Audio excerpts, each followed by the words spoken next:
참예수님, 김명철 요셉 신부입니다. 반갑습니다.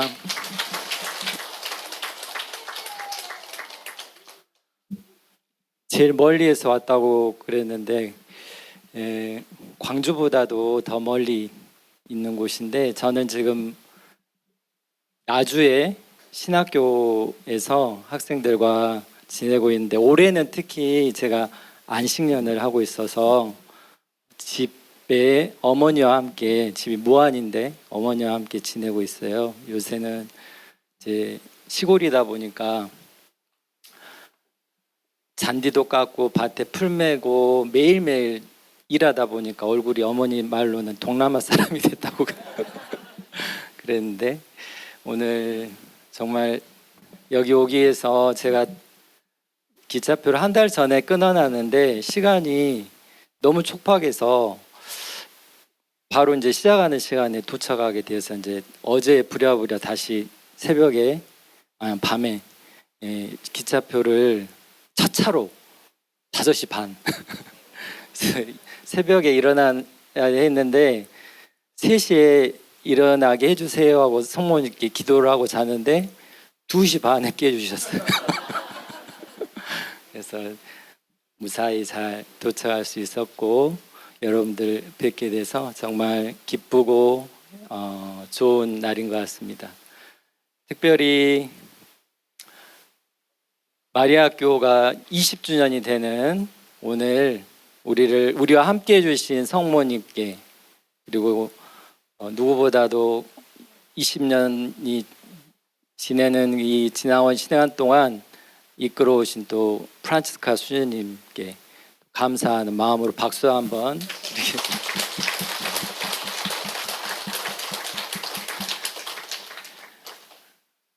사실 저는 이 자리에 있을 수 없는, 정말 아까 말씀드린 대로 촌에서 사는 아주 작은 사람인데, 이 시간 주님께서, 특히 성령님께서 함께 해주시고 이끌어 주시기를 청하면서 성령 송가를 먼저 기도하고 시작하도록 하겠습니다.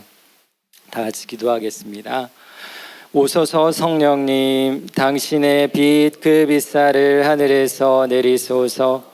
가난한 이 아버지, 은총의 주님, 오시어 마음의 빛을 쏘서. 가장 좋은 이로자, 영혼의 기쁜 손님, 생기 돋워주소서.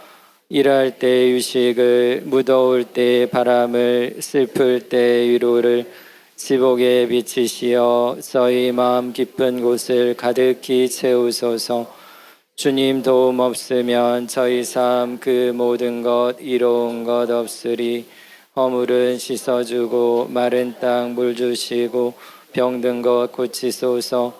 굳은 마음 풀어주고 참마음 데우시고 바른 길 이끄소서. 성령님을 믿으며 의지하는 이에게 치른을 베푸소서. 공덕을 쌓게 하고 구원의 문을 넘어 영복을 얻게 하소서. 아멘. 성부와 성자와 성령의 이름으로 아멘.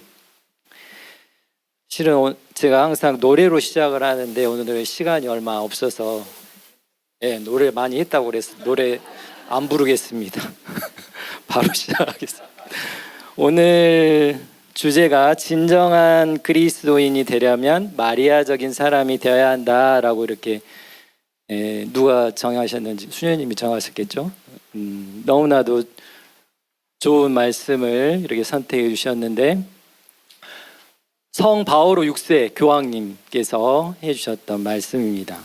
그래서 진정한 그리스도인이 되려면 마리아가 되어야 된다라고 합니다. 그래서 우리에게 어떤 신앙생활의 목적, 후에 좀 더 말씀드리는데, 우리가 살아가는 이유라고 한다면 바로 그리스도인, 그리스도 제2의 그리스도가 되는 것이 바로 우리 삶의 목적이자 이유일 것입니다. 그래서 예수님, 제2의 그리스도 예수님이 되기 위해서 마리아가 되어야 한다라는 그런 말씀이겠죠. 그렇다면 마리아는 과연 어떤 분이실까?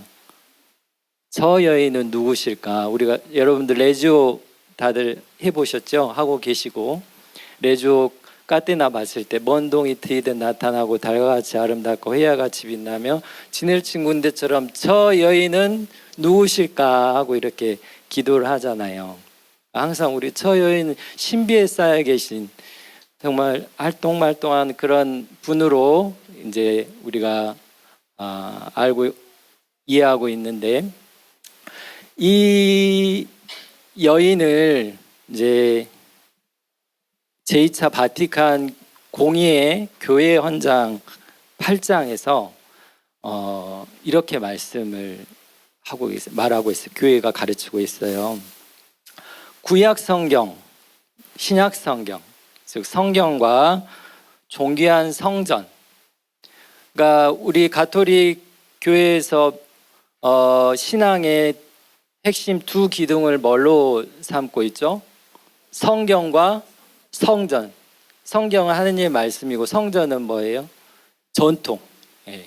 교회 지금까지 2000년 동안 내려오면서 교회가 가르친 교회의 가르침, 전통이라고 하겠습니다. 이 성경과 성전 안에서 구원 계획에 있어서 구세주의 모친 성모님께서 맡으신 역할을 점점 명백히 드러내 보여주고 있다. 마리아가 누구신지를 두 가지 성경과 성전이 드러내주고 있다라고 이렇게 가르치고 있어요. 그래서 오늘 제가 성모님이 누구신지에 대해서 이야기를 할 때 바로 이 성경 말씀 그리고 교회의 가르침들, 특별히 성모님의 특별한 발현들을 통해서 교회가 가르치고 있는 바들을 좀 더 살펴보면서 성모님께서 우리에게 어떠한 모습으로 하느님께서 우리에게 가르치고 계시는가를 좀 더 보도록 하겠습니다. 교회의 구원 계획, 하느님의 구원 계획에서 성모님께서 어떠한 역할을 하시는가? 구원이라고 한다면 우리가 아까 말씀드린 우리의 신앙생활의 목적, 삶의 이유인 그리스도가 되는 것이 바로 그리스도와 하나가 되는 것, 일치하는 것이 바로 구원의 정점이라고 하겠습니다. 구원의 표징이라고 하겠습니다. 그런데 하느님께서 이 구원하시는 그 모습은 이미 창조 때 계획했던 그 모습과 같은 것이라고 하겠습니다. 그래서 하느님께서 인간을 창조하실 때 어떠한 모습으로 창조하셨는가? 그 창조 때의 모습으로 돌아가는 것이 바로 구원이라고 하겠는데 에페소서 1장 4절의 말씀, 정말 중요한 말씀이에요. 하느님께서 우리를 창조하셨던 이유, 계획이 바로 이 말씀 안에 들어있어요. 다 같이 한번 읽어보겠습니다. 세상 창조 이전에 그리스도 안에서 우리를 선택하시어 우리가 당신 앞에서 거룩하고 흠없는 사람이 되게 해주셨습니다. 사랑으로 예수 그리스도를 통하여 우리를 당신의 자녀로 삼으시기로 미리 정하셨습니다. 그러니까 세상이 창조되기 이전부터 이미 하느님께서는 당신의 계획 안에서 어떠한 사람으로 거룩하고 흠없는 사람으로 되게 해주셨다. 그리스도를 통해서 당신의 자녀가 되게 해주셨다. 이렇게 말씀하고 계십니다. 좀 더 이제 구체적으로 또 표현되는 구절이 있는데 로마서 8장 29절입니다. 이것도 한번 읽어보겠습니다. 하느님께서는 미리 뽑으신 이들을 당신의 아드님과 같은 모상이 되도록 미리 정하셨습니다. 그러니까 우리가 구원받게 되는 것, 그리고 하느님께서 우리 인간을 창조하셨던 본래의 모습, 계획은 바로 그리스도의 모습으로 살아가는 것, 그리스도와 일치되어 살아가는 것이라고 하겠습니다. 근데 이러한 이 하느님의 창조 계획, 구원 계획에 있어서 성모님은 어떤 역할을 하실까? 바로 이 특별히 세 가지 차원의 주제를 우리가 볼 수 있어요. 성경에서 이 세 가지의 모습으로 성모님을 이야기하고 있습니다. 첫 번째는 제2의 하와, 새 하와라고 합니다. 하와가 누구죠? 하느님께서 처음으로 창조한 인간이잖아요. 아담과 하와를 창조하셨고, 아담과 하와가 창조되었지만 죄로 인해서, 원죄로 인해서 하느님을 만나고 하느님과 함께 누리는 그 영원한 복을 깨뜨려 버렸어요. 하느님을 직접 보고 누릴 수 있는 그 기쁨을 잃어버렸어요. 그래서 이 죄로 하느님으로부터 멀어진 이 상태를 다시 회복시키기 위해서 누가 필요해요? 제2의 새로운 하와를 하느님께서 우리에게 보내주신다. 그리고 두 번째는 은총의 중개자, 세 번째는 교회의 어머니라는 이런 주제입니다. 첫 번째 제2의 하와, 새로운 하와라는 것을 어느 대목에서 우리가 살펴볼 수 있냐면 창세기 3장 15절의 말씀에서 나는 너와 그 여자 사이에 내 후손과 그 여자의 후손 사이에 적개심을 일으키리니 너는 그 발꿈치를 물려가다가 도리어 여자의 후손에게 머리를 밟히리라. 누구에게 한 말씀이죠? 뱀에게, 사탄에게 하셨던 말씀이에요. 그러니까 여자의 후손, 그러니까 하와의 후손 사이에 적개심을 일으키니 바로 성모님을 의미할 것입니다. 그 성모님의 발꿈치를 물려고 하다가 여자의 후손에게 머리를 밟히리라. 그러니까 새로운 하와를 지칭하는 그러한 표현이라고 하겠습니다. 두 번째가 뭐였죠? 은총의 중개자. 떠오르는 말씀이 있으실까요? 은총을 중개해 주시는 힌트, 카나 혼인잔치. 요한복음 2장 5절에서 무엇이든지 그가 시키는 대로 하여라. 어떤 상황이었죠? 혼인잔치에서 포도주가 떨어졌을 때 예수님께 성모님이 가장 먼저 하시고 예수님께 청했더니 지금 때가 아닙니다. 그랬더니 성모님이 이제 주방에 가셔가지고 뭐라고 하셔요? 무엇이든지 그가 시키는 대로 하여라 했더니 예수님이 당신 때가 아닌데 성모님의 그 말씀을 듣고 아주 겸손한 그 말씀을 듣고 신뢰에 가득 찬 말씀을 듣고 물을 포도주로 변화시켜 주시잖아요. 이게 우리가 필요로 하는 은총의 중재자의 역할을 하시는 성모님이시다라는 의미를 담고 있습니다. 세 번째는 교회의 어머니. 요한복음 19장 26절에 여인이시여 이 사람이 어머니의 아들입니다. 이분이 내 어머니시다라고 하시는 이 말씀 어디에서 하셨죠? 십자가 위에서 사도 요한에게 그리고 성모님께 어머니 사람이 어머니의 아들입니다. 요한에게 이분이 내 어머니시다라고 이렇게 말씀하시면서 그러니까 요한은 우리 교회를 대표하는 그런 인물이었고 바로 우리의 어머니로 성모님이 우리 모두의 어머니가 되시는 그러한 순간이었습니다. 그러면서 이 교회의 어머니가 되시면서 교회 구성원들, 우리들을 함께 이끄시는 그러한 일을 시작하십니다. 사도행전 1장 14절에 보면 그들은 모두 여러 여자와 예수님의 어머니 마리아와 그분의 형제들과 함께 한 마음으로 기도에 전념하였다. 예루살렘 2층 다락방에서 제자들과 사도들과 함께 기도를 하실 때 무엇이 내렸다고 하죠? 성령께서 오셔서 교회가 새로이 시작되는 그런 순간을 맞이하게 됩니다. 그러면서 예수님께서 가르쳐 주셨던 모든 말씀들, 삶들을 직접 살아내고 전할 수 있는 그런 힘을 받게 되면서 이제 사도들이 예수님처럼 예수님의 삶을 전하는 또 다른 예수 그리스도가 되어서 살아가게 되었습니다.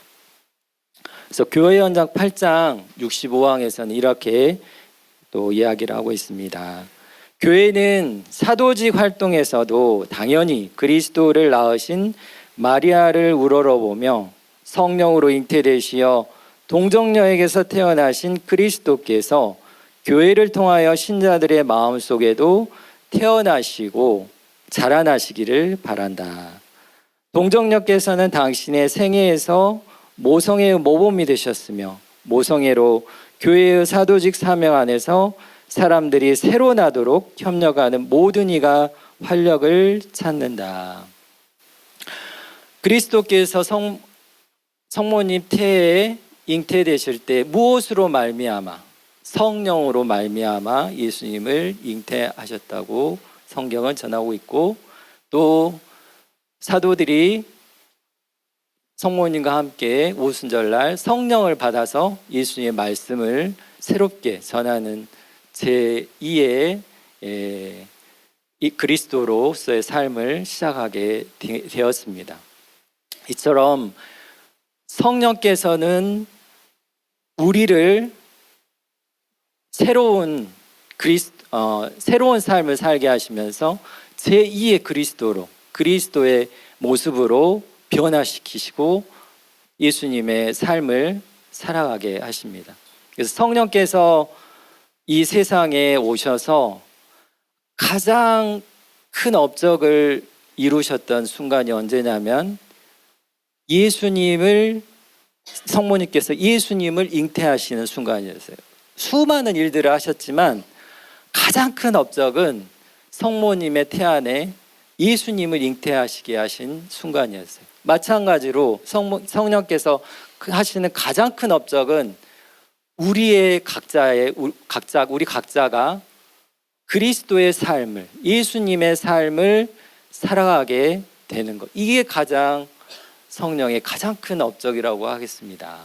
그래서 다른 우리가 바라는 것들, 원하는 것들 얻고 또 어떤 우리가 청원하는 것들을 이루는 것도 해주시는 분이시지만 그러한 것들보다도 훨씬 더 중요한 것은 뭐냐면 바로 우리 자신이 예수님의 삶을 예수님처럼 살아가는 삶이 바로 성령께서 하시는 가장 중요한 일인 것이다. 그 역할을 성모님께서 함께 이루어 가신다는 것입니다. 이제 성경에서의 그 세 가지 가르침을 우리가 살펴보았고, 이제 성전, 교회 가르침 중에 특별히 이제 성모님께서 발현하신 것들 중에 몇 가지 제가 살펴보도록 하겠습니다. 1830년 7월 18일에 프랑스 위드박이라는 곳에서 이러한 모습으로 성모님께서 발현을 하셨는데요. 가만히 들여다보면 성모님 머리 주위에 뭐가 있죠? 별들이 있어요. 잘 안 보이시겠지만 몇 개냐면 12개예요. 12개 별이 있고, 이 말씀 어디에 나오냐면 묵시록 12장에 보면 하늘에 큰 표징이 나타났습니다. 태양을 입고 발밑에 달을 두고 머리에 12개 별로 된 관을 쓴 여인이 나타난 것입니다. 이 말씀 그대로 성모님께서 나타나셨습니다. 그리고 아까 우리가 처음 새 하와, 제2의 하와라고 하는 그 말씀, 가르쳐준 말씀이 창세기 3장 15절의 말씀이었죠. 너는 뱀에게 너는 그 발꿈치를 물려고 하다가 도리어 여자의 후손에게 대급박을 밟히리라. 네. 제가 전라도에서 와가지고 뱀에게는 대급박이라고 해도 될 것 같아요. 대급박을 밟히리라. 이 말씀이 바로 이 발현의 모습 안에서 드러나게 됩니다. 그러니까 성모님 발 아래에 뱀의 머리가 이렇게 밟혀 있는 모습을 보게 되었어요. 그러니까 아까 이 그림의 성모상을 여러분들 많이 보셨을 텐데 어느 때 이 성모상을 가지고 우리가 기도하죠? 레지오 마리아 할 때 바로 이 성모상을 가지고 기도를 합니다. 그런데 이 리드박에서의 발현은 가타리나 라브레라고 하는 수녀님에게 발현하신 일이었는데 바로 여기에서 성당에서 제대 쪽에서 성모님께서 발현하시면서 이렇게 나타나셨고, 특별히 이제 어떠한 것을 만들어서 전파해 달라고 이렇게 하셨는데 뭐냐면 기적의 메달이었어요. 다 아시죠? 기적의 메달. 그래서 기적의 메달의 이 모습처럼 이렇게 발현을 하시면서 뒷면에 보면 또 12개의 별이 있고, 또 12개의 별은 바로 이스라엘 12지파, 또 모든 민족들, 인류의 모든 사람들을, 십자가는 예수 그리스도를 상징하겠죠. 십자가에 달리신 예수님을 향해서 이끄시는 마리아, M은 마리아 성모님께서 모든 인류를 예수님께로 인도해 가신다는 그런 의미를 담고 있고, 밑에는 가시관에 둘러싸인 예수 성심과 칼에 찔리신 성모 성심이 이렇게 표현이 되어 있어요. 그래서 성심을 통해서 예수님의 성심에 깊이 일치하신 성모님의 성심을 이렇게 표현을 하고 있어요. 그리고 앞부분이 이제 중요한데, 앞부분에 성모님 발 아래에 이제 뱀의 대급박이 이렇게 밟혀 있고, 밑에 보면은 숫자가 적혀 있는데 1830년, 30년, 80년이라고 되는 건 중국산이에요. 여기 중국 분들 안 계시죠? 농담입니다. 성물을 볼 때에도 이렇게 잘 들여다보시고 사시면 좋겠어요. 그래서 자세히 보면 이 숫자가 적혀 있어요. 안 적혀 있으면 중국산이에요. 이제 그건 중요한 건 아니고, 이 아까 보시면 기적의 배, 이제 성모님 그 둘레로 이제 글씨가 적혀 있었는데, 프랑스 말로 오 메리 꼰슈에 성 페슈에 프리에 뿌누 기 아봉 르괴 아부에서 오 원죄 없이 잉태되신 마리아님, 당신께 의탁하는 저희를 위하여 빌어주소서라는 이 말씀이 이렇게 나타났어요. 그래서 성모님이 당신 자신이 누구신지를 그 자리에서 가르쳐 주신 것이죠. 누구라고? 원죄 없이 잉태되신 마리아. 원죄 없이 잉태되신 마리아. 그러니까 이 표현이 대단히 중요한 표현이었어요. 물론 이제 이 원죄 없이 잉태되신 마리아라는 가르침이 오래 전부터 5세기 이제 동방 교회에서부터 이제 시작되긴 했지만 어떤 교리로 이렇게 선포되지는 않았었어요. 그런데 이 리드박 기적의 메달 발현이 언제 일어났다고 그랬죠? 1830년.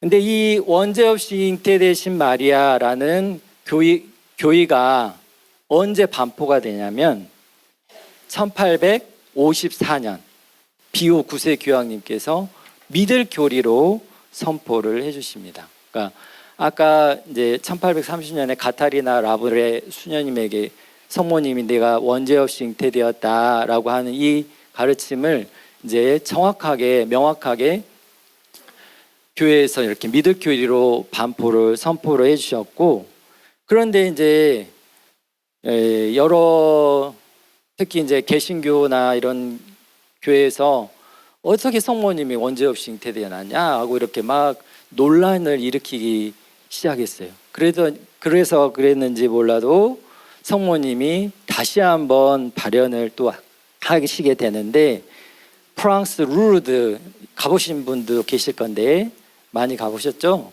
네. 룰 안 가보셨어요? 네.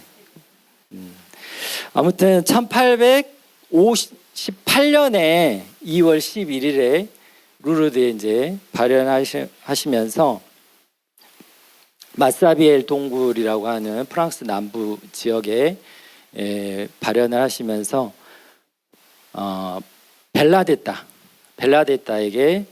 벨라데타는 아주 가난한 방앗간집 딸이었어요. 근데 이 아이에게 나타나셔서 묵주기도를 가르쳐 주시고 또 여러 가지 이제 뭐 샘을 파서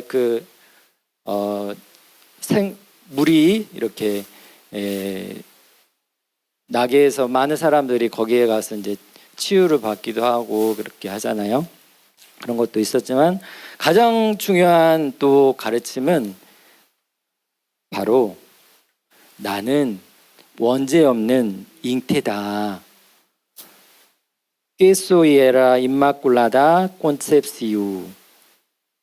이거는 이제 프랑스 남부 사투리래요. 그러니까 사투리로 이렇게 성모님이 이제 가르쳐 주셨나 봐요. 근데 여기서 가장 중요한 단어는 임마culada. 이제 라틴어로는 임마culata라고 이제 하는데 우리 자매님들 중에도 세례명이 임마culata 있으시잖아요. 임마culata가 흠이 없는, 죄가 없는 이란 의미예요. 그러니까 앞에 임은 없는, 없다라는 그런 없는, without 영어로 없이라고 하는 그런 의미를 담고 있고, 마culada 영어로 이제 마크, 우리가 마크 한다고 그러잖아요. 체크한다고, 마크하는, 표시를 하는, 어떤 흠집을 내는, 이렇게 내는 표시인데 그런 흠이 없다는 그런 의미예요. 카페에 가면은 커피 중에 카페 마키아토라는 게 있어요. 예, 좀 어려운데 저도 이제 잘 안 마시는데 아무튼 이제 그 시커먼 커피에 우유를 살짝 부으면 딱 그 마크가 되잖아요. 표시가 되잖아요. 그래서 카페 마키아토라고 그래요. 그래서 그러니까 마크라는 그런 의미인데 이 흠이 없으신 성모님이 바로 임마culata. 근데 이 단어가 아주 결정적으로 루르드 발현이 인정받게 된 이유 중에 하나가 되었어요. 왜냐하면 벨라데타는 라틴어를 모르는 거였고 모르는 사람이었고 임마culata라는 단어를 전혀 모르는 그런 아이였는데 이 아이의 입에서 임마culada라고 하는 이 말이 나오는 것을 주교님이 들으시고 이거는 성모님께서 하신 게 틀림없구나라고 하는 것을 증명하게 된 그런 말씀이기도 했습니다. 아무튼 이 두 가지 큰 발현, 아까 기적의 메달에서도 가타리나 라브레 수녀님에게도 그렇게 말씀해 주셨고 벨라데타에게도 나는 원죄 없이 잉태된 여인이다 라고 가르쳐 주셨어요. 근데 이 원죄 없이 잉태된 마리아라고 하는 이 의미는 이제 첫 번째로는 예수님께서 이 세상에 오실 때 예수님은 지극히 거룩하신 분이시기 때문에 정말 깨끗하고 흠없는 곳으로 오셨어야 했어요. 근데 유일한 곳이 성모님의 태였어요. 그러니까 성모님은 그래서 원죄가 없으셔야 했어요. 죄가 하나도 없으셔야 했어요. 그래서 하나님께서 그렇게 예수 그리스도의 지성소가 될 수 있도록 성모님은 원죄 없이 잉태케 하셨고, 두 번째 의미는 바로 원죄를 일으킨 여인이 누구였어요? 하와였잖아요. 근데 이 하와가 하느님께로부터 멀어져서 하느님께로 가는 길을 잃어버렸는데 누가 이 하느님께로 가는 길을 가르쳐 주셨어요? 새로운 하와, 새 하와가 하느님께로 가는 길을 우리에게 가르쳐 주셨다는 거예요. 그래서 원죄 없으신, 그러니까 인간이 원죄가 없이 이 하느님과 함께하면서 누렸던 그 행복을 다시 찾게 해주신 분이 원죄 없이 잉태되신 마리아시라는 거예요.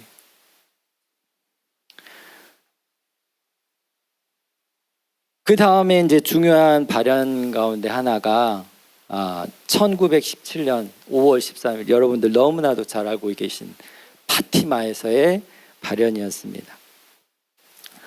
이 발현은 새 목동 루시아 프란치스코 히아친타에게 발현을 하면서 프란치스코하고 히아친타는 일찍 세상을 떠났지만 루시아는 나중에 이제 오래도록 나중에 갈멜 수녀님이 되시잖아요. 수녀님 되셔서 성모님에 대해서 이렇게 전파하는 사도로 살아가셨습니다. 근데 여러 가지 발현 그 사건들이 있었지만 가장 제가 들여다보고 싶은, 여러분들과 나누고 싶은 것은 바로 이 발현이었어요. 루시아 성녀가 나중에 갈멜 수녀원에 입회해서 수녀원에서 성모님을 다시 만나게 되었을 때 바로 이러한 모습으로 발현을 하셨어요. 그리고 그때 이렇게 말씀을 하십니다. 다 같이 읽어보겠습니다. 내 티없는 성심이 내 피난처가 되고 너를 하느님께 인도하는 길이 될 것이다. 아까 원죄 없이 잉태되신 마리아도 하느님께 향하는 길인 것과 마찬가지로 이제는 성모님께서 당신이 어떤 분이라고 이렇게 가르치냐면 바로 티 없는 성심. 그러니까 원죄 없으신 잉태와 티 없으신 성심, 이 두 가지의 차이는 뭘까요? 똑같은 말씀이에요. 똑같이, 그러니까 원죄가 없다는 건 태어날 때부터 죄가 없이 태어나셨고, 티 없는 성심은 죽을 때까지 쭉 죄가 흠이 하나도 없이 영원히 죄가 없이 살아가신 성모님이시라는 것이죠. 그래서 이 티 없으신 성심의 호칭이 또 이제 어떻게 보면 제가 생각하기로는 가장 마지막 최종적인 성모님의 당신이 누구신지를 가르쳐 주시는 정말 중요한 호칭이라고 할 수 있겠습니다. 티 없으신 성모 성심, 그러니까 마음, 성모님이 당신의 이 성심을 보여주시면서 가톨릭 교회 교리서에서도 가르치고 있는데 마음은 하느님께서 머무시는 지성소다라고 이렇게 가르치고 있어요. 하느님을 만나기 위해서는 우리가 마음을 통해서 하느님을 만날 수 있게 되는데 성모님의 성심이야말로 하느님께서 머무셨던, 예수님께서도 머무시고 하느님께서 머무시는 지성소다라는 거예요. 그래서 하느님과의 일치로 가는 길이 되시는, 통로가 되시는 것이다. 그런데 이 티 없는 성심에 성모님께서 요청하신 것은 바로 티 없는 성심에 봉헌하여라 라고 말씀을 하셔요. 봉헌. 그러니까 아담과 하와가 하느님께 지은 죄, 불순명, 교만으로 인해서 불순종을 했던 게 가장 큰 원죄의 큰 잘못이었는데, 이것을 회복하기 위해서 순종하라고 하면 어떻게 보면 좀 강제적이잖아요. 그런데 이것을 조금 더 이제 유화시켜서 자발적으로 우리가 하느님께 순종할 수 있도록 이끄시는 그 표현이 바로 봉헌이었어요. 봉헌. 너희들이 하느님께 봉헌하여라. 너희의 마음과 영혼과 몸을 모든 것을 봉헌하여라 이렇게 가르쳐 주시는데, 바로 성모 성심, 성모님의 성심이야말로 가장 하느님께 봉헌을 잘했던 그런 마음이었습니다. 그래서 그 티없는 성심과 일치하기 위해서 티없으신 성심께 무엇을 봉헌해야 된다? 제가 아까 방금 정답을 말씀드렸는데, 마음을 봉헌하는 그 삶을 요한 바오로 2세 교황님께서 오늘날에 다시금 강조하시면서 가르쳐 주셨고, 당신이 직접 살아내셨던 그런 삶이었습니다. 토투스 하는 이 말씀, 교황님이 이제 주교직에 또 교황직에 오르실 때 사목표로 삼으셨던 게 이 말씀이었어요. 뭐라고요? 토투스. 토투스는 모든 것, 투스는 당신의 것입니다. 그래서 이 말씀은 성모님께 대한 참된 신심, 제가 아까 우리 회장님께서 말씀해 주셨는데, 몽포르의 루도비코 마리아 성인을 제가 전공을 했는데, 몽포르의 루도비코 마리아 성인의 성모님께 대한 참된 신심 책에서 이 말씀을 뽑아 오셨어요. 그래서 교황님은 이 책을 늘 20살 때부터 뒷주머니에 꽂아놓고 매일매일 읽으셨대요. 매일매일 읽으시면서 성모님께 대한 신심을 늘 이렇게 지니고 계셨고, 그 말씀 중에 하나를 이렇게 당신 삶의 중심표로 삼으셨습니다. 그래서 교황님의 그 문장도 보면 십자가가 있고 그 아래에 M, 성모님을 상징하는 그런 모습으로 표현되어 있습니다. 성모님께 대한 신심을 정말 깊이 하시고, 또 오늘날에 우리에게 너무나도 중요한 가르침들을 많이 주셨던 분이십니다. 특별히 마지막 때에 두 가지 회칙을 우리에게 남겨주고 가셨는데, 첫 번째는 교회는 성체성사로 산다. 그리고 두 번째가 복되신 동정 마리아의 묵주기도라고 하는 이 두 회칙을 쓰시면서 성체와 성모님의 그 가르침이 얼마나 이 오늘날의 교회를 이끌어가는데 중요한 두 신앙의 핵심인 것을 우리에게 전해주신 분이십니다. 그런데 교황님이 특별히 이제 파티마 성모님과 연관이 되신 사건이 있었어요. 1980년에 80년인가 81년인가 81년이라고 가르쳐 주셨는데, 파티마 성모 그 교황님이 이제 수요일 아련을 하시라고 베드로 광장에 이제 나오셨는데, 터키 청년이 교황님을 향해서 빵 하고 총을 쏘는데, 그 순간에 어느 분이 사진을 찰칵 찍었는데 이렇게 나왔어요. 그러니까 성모님이 이렇게 안고 계신, 교황님을 보듬어 안아주시는 그 모습이 이렇게 사진에 나오게 되는데, 나중에 교황님이 정말 그 심장 몇 미리 차이로 총알이 비켜가서 나중에 사셨고, 그 총알을 가지고 어디로 가셨을까요? 파티마에 가서 이렇게 성모님의 왕관에 총알을 박아서 성모님께 왕관을 봉헌하셨습니다. 그러니까 교황님이 파티마 성모님에 대한 신심이 또 아주 특별하신 그런 분이셨어요.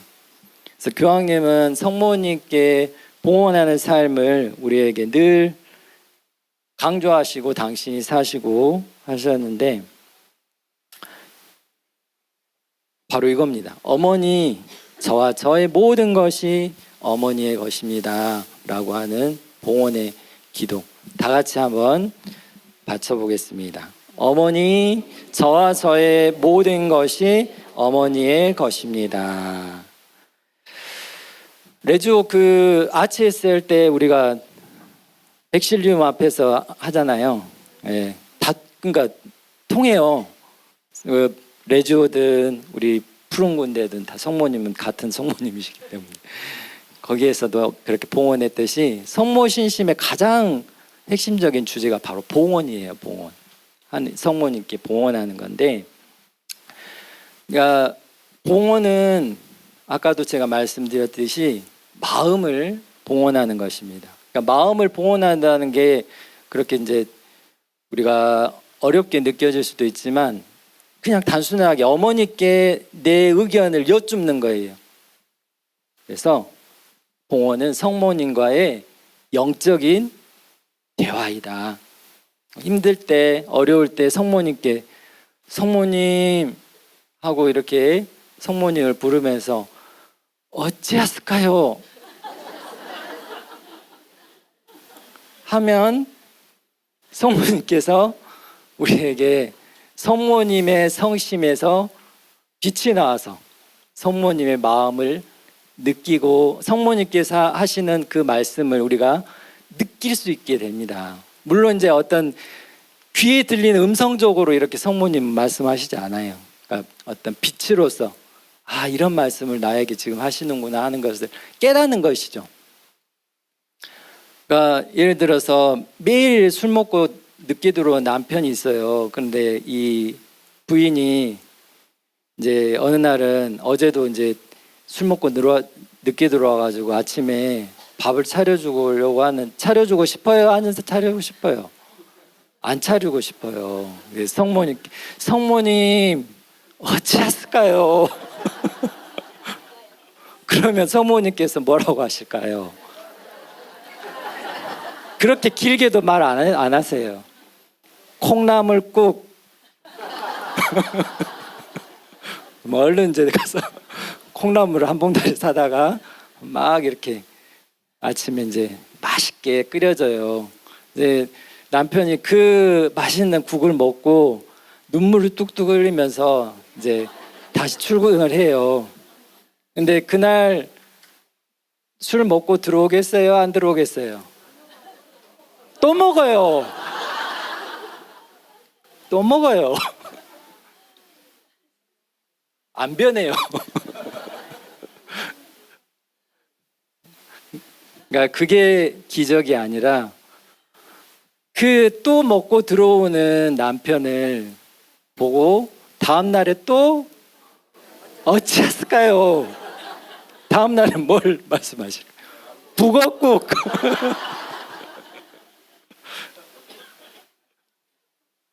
그거를 하루하루 인내할 수 있게 하시는 어머니, 받아들일 수 있게 하시는 어머니, 저 십자가를 내 눈앞에서 없애주시는 것이 아니라 그 십자가를 내가 받아들일 수 있게 하시는,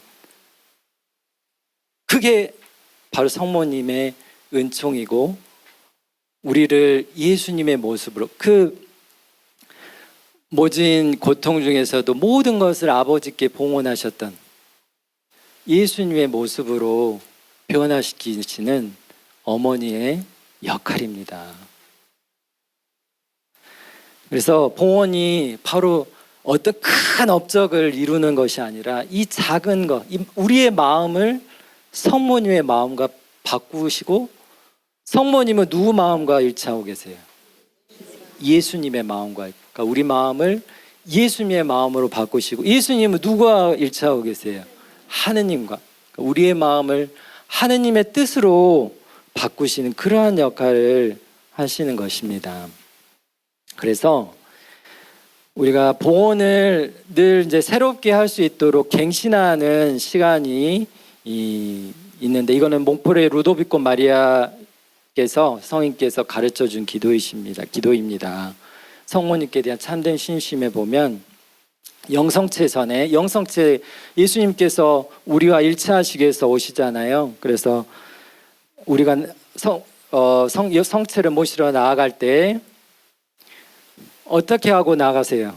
아이고 얼른 예수님 모시러 가야지 하고 그냥 이렇게 나가시잖아요.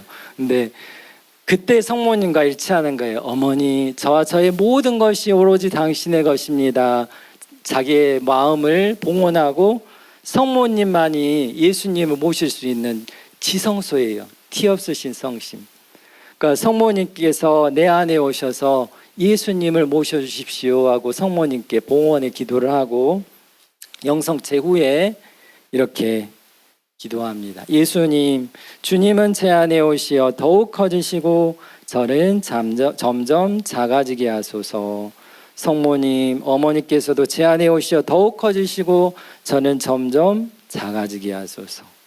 예수님, 제 안에 사시며 저를 다스리소서. 성모님, 제 안에 사시며 저를 다스리소서. 라고 우리가 미사 영성체 때마다 이렇게 봉헌을 하십니다. 제가 오늘 이 노래 그래도 노래를 하고 가야 될 것 같아서 노래를 준비했는데 시간이 없어서 일단 넘어가고. 에? 많아요?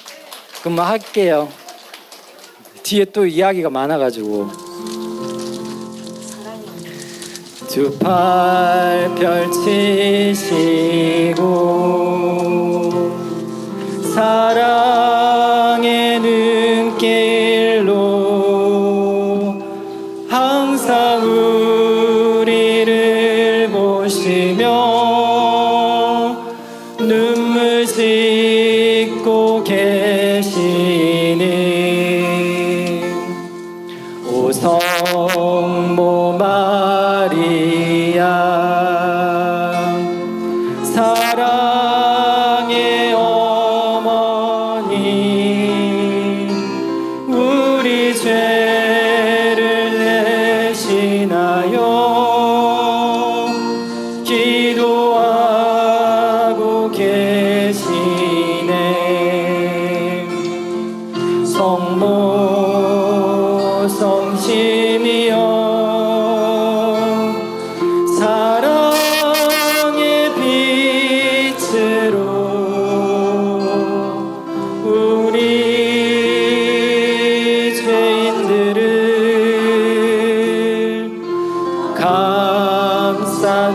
감싸주시고 어머니의 사랑을 우리가 알게 하소서.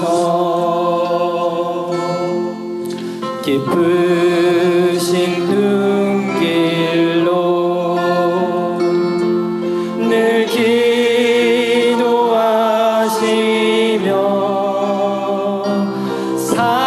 사랑으로 이끄시는 우리 그의 위로자, 우리의 마음을 당신께 바치며 성결하온 당신 모습 담고자 나이다. 성모 성심이여 사랑의 빛으로 우리 죄인들을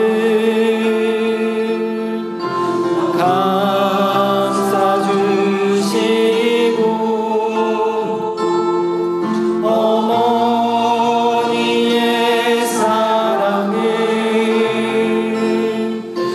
우리가 알게 하소서.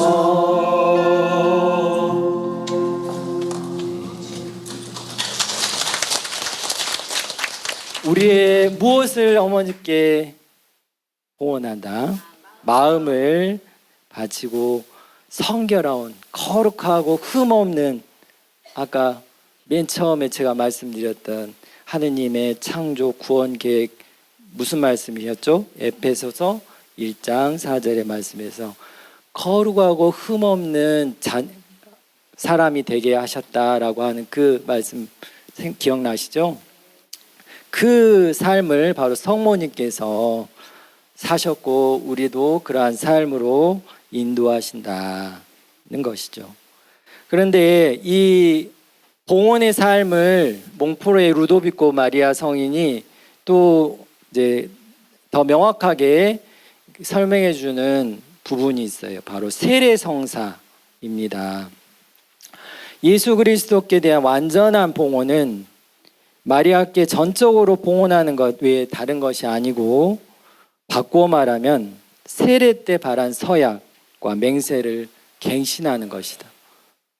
그러니까 세례 때 우리가 뭔가 막 끊어버린다고 하잖아요. 우리 세례 받을 정신 없어가지고 다 같이 따라하니까 끊어버립니다, 끊어버립니다, 믿습니다.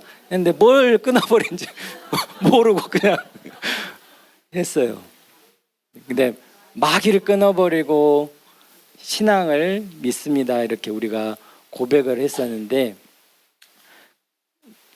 이제 그러한 서약과 맹세와 더불어서 우리가 이제 요즘은 우리가 이마에 대급박은 아니고 이마에 머리 세례를 받잖아요. 근데 본래 예수님은 어떻게 세례를 받으셨어요? 물속에 침례하셨어요. 물속에 들어가는 것은 무엇을 의미해요?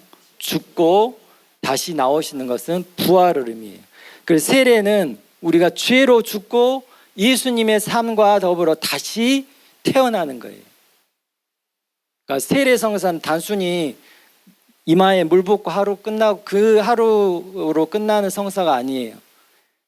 죽을 때까지 살아내야 되는 삶이에요. 그래서 제가 세례성사적 삶이라고 표현했어요. 늘 죄로부터 죽고 예수님과 함께 다시 사는 것, 바로 이게 세례성사적 삶입니다. 이게 바로 세례서약을 제대로 하는 거예요. 로마서의 6장에 이렇게 말씀하십니다. 우리는 그분의 죽음과 하나 되는 세례를 통해 그분과 함께 묻혔고, 그리스도께서 아버지의 영광을 통해서 죽은 이들 가운데서 되살아나신 것처럼 우리도 새로운 삶으로 살아가게 되었습니다. 고백하고 있습니다. 그리스도와 하나 되는 세례를 받은 여러분은 그리스도를 입었습니다.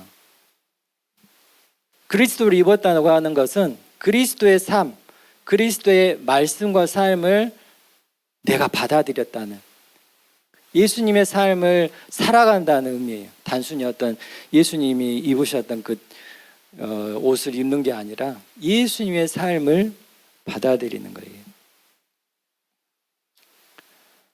세례는 몸의 때를 씻어내는 일이 아니라 예수 그리스도의 부활에 힘입어 하느님께 바른 양심을 청하는 것입니다. 바른 양심을 청하는 것입니다. 그러니까 우리가 아까 제가 줄기차게 말씀드렸던 것처럼 마음을 하느님께 우리가 내 마음을, 나의 뜻을 내려놓고 바른 양심, 하느님의 마음, 하느님의 뜻을 청하는 것이다, 이렇게 표현하고 있어요.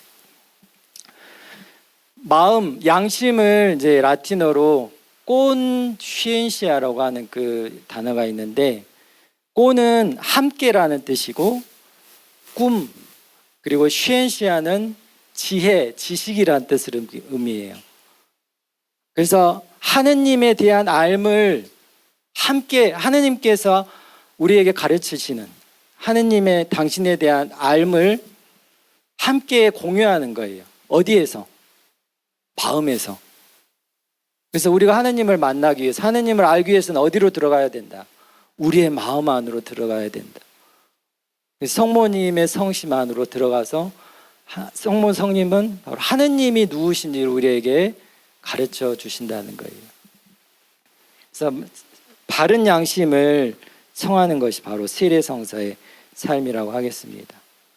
그래서 세례성사의 핵심, 죽음과 부활의 삶을 살아가는 구체적인 것이 바로 십자가, 그리고 묵주기도를 통해서 성모님께서 성모님과 함께 바친 이 묵주기도를 통해서 성령으로 말미암아서 우리가 예수님의 삶과 말씀을 받아들이고 살아가게 되는 것, 바로 이게 봉헌의 삶의 영속적인 지속적인 그러한 삶이라 이렇게 가르쳐 주십니다. 그래서 몽포르 성에는 늘 어디든 가든지 이 두 가지 십자가와 묵주를 항상 들고 다니셨다고 해요. 그래서 십자가라고 하는 것은 특별히 우리가 살아가면서 겪게 되는 수많은 어떤 아픔과 어려움들, 고통들, 특별히 우리가 누구로부터 상처를 받고 모욕을 당하고 무시를 당하고 하는 그런 아픔을 겪었을 때 그것을 어떻게 내가 받아들이는가에 따라서 십자가를 지느냐 마느냐가 결정된다 하겠습니다. 예수님은 십자가에 오르시까지 하시면서 끝까지 그것을 견뎌내시고 하느님 아버지께 당신의 모든 것을 봉헌하시면서 그 당신을 핍박하고 박해하고 죽게까지 하는 이들을 향해서 어떻게 하셨어요? 아버지, 저들을 용서해 주십시오. 저들은 자기들이 하는 일을 알지 못합니다. 라고 기도하셨습니다. 그 순간에 하느님께서는 가장 충만한 아버지의 성령을 예수님께 부어주셨습니다. 그러한 힘으로 끝까지 예수님께서 십자가의 고통을 견뎌내시고 다 이루었다라고 하시면서 떠나셨죠. 바로 이 삶을 우리가 살게 하신다는 거예요. 그 십자가의 길을 성모님께서 함께 해주시고, 그러니까 묵주기도를 통해서 예수님이 사셨던 삶과 가르침을 우리가 살 수 있도록 가르쳐 주신다는 거예요. 그러니까 묵주기도에는 오늘 우리가 기도를 했지만은 환희, 빛, 고통, 신비, 예수님의 모든 삶이 다 들어있어요. 아까 우리 주제 말씀 들려주셨던 바오로 6세 교황님은 묵주기도는 복음의 요약이다라고 말씀하셨어요. 예수님의 전 생애를 묵상할 수 있는 기도예요. 정말 중요한 기도예요. 요한 바오로 2세 교황님은 당신이 가장 사랑하는 기도는 묵주기도다라고 하시면서 묵주기도는 관상기도입니다 라고 이렇게 가르쳐줘. 우리가 물론 주님의 기도, 성모송, 영광송 이렇게 소리를 내서 하는 염경기도이기도 하지만 그 깊은 신비에 들어가서 예수님과 성모님의 삶을 바라보는 관상기도, 그리고 성모님께서 우리에게 묵상기도, 성모님께서 우리에게 전해주시는 은총, 그 예수님의 삶과 가르침, 예수님의 은총을, 사랑을 우리 안에 심어주세요. 그게 바로 관상기도입니다. 관상기도의 열매는 하느님의 사랑을, 예수님의 삶을 내 마음 안에 품게 되는 거예요. 관상기도의 열매는 바로 하느님의 사랑을 내 안에 품게 되는 것이다.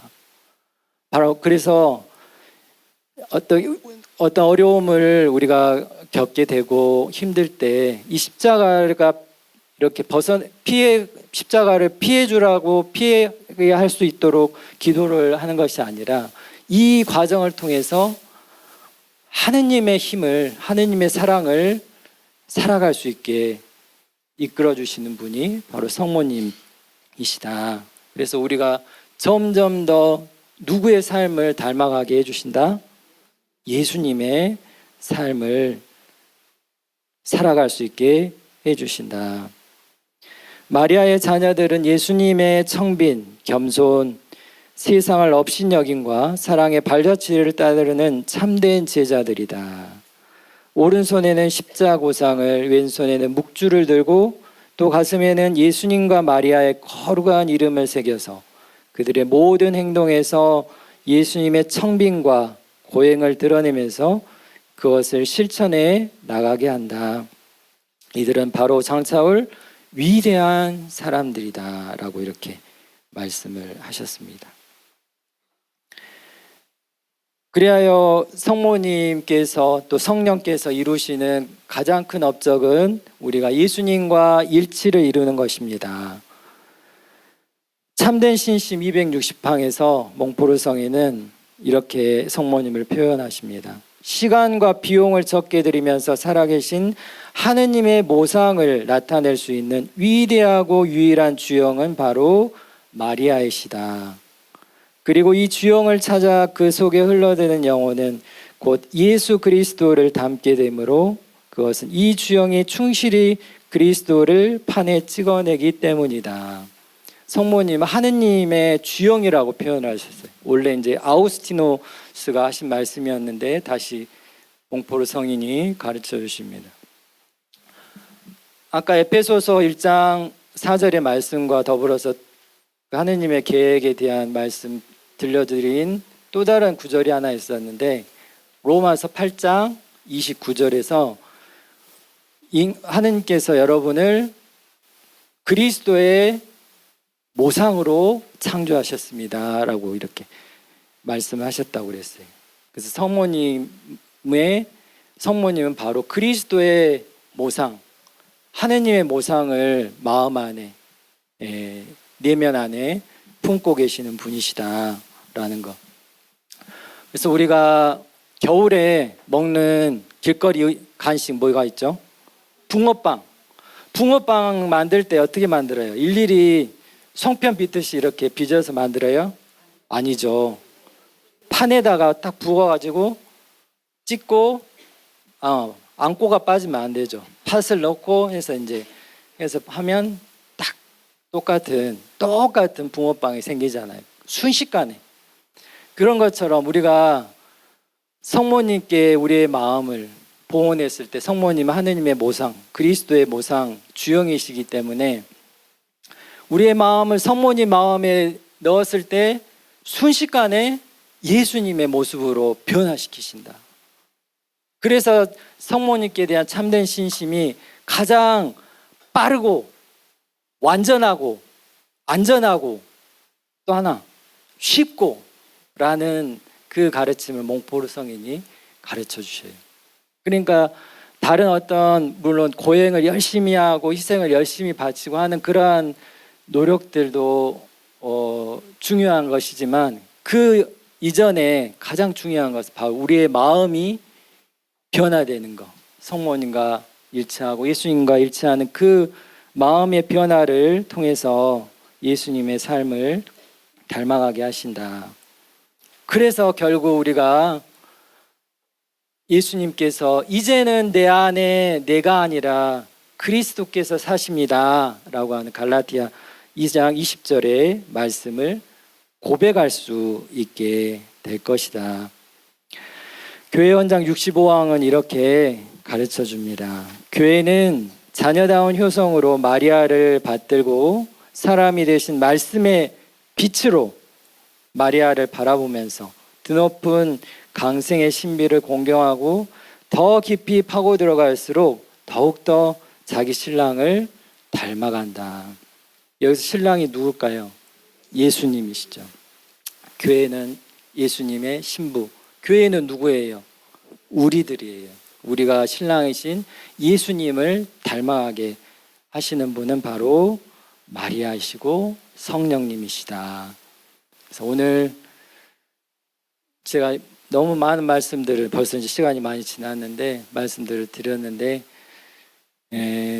기억하실 것은 딱 하나.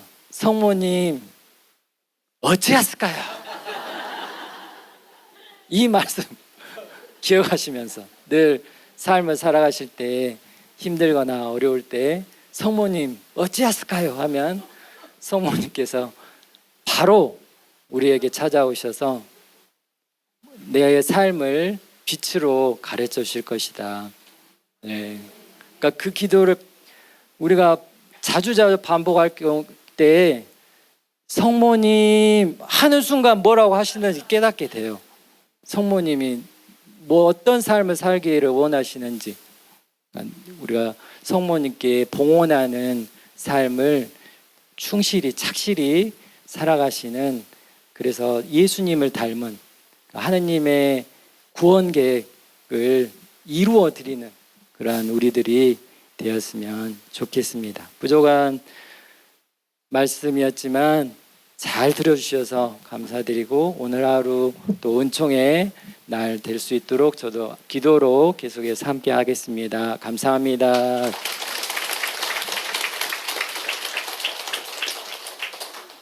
영광송으로 마치겠습니다. 영광이 성부와 성자와 성령께, 성부와 성자와 성령의 이름으로 아멘. 감사합니다.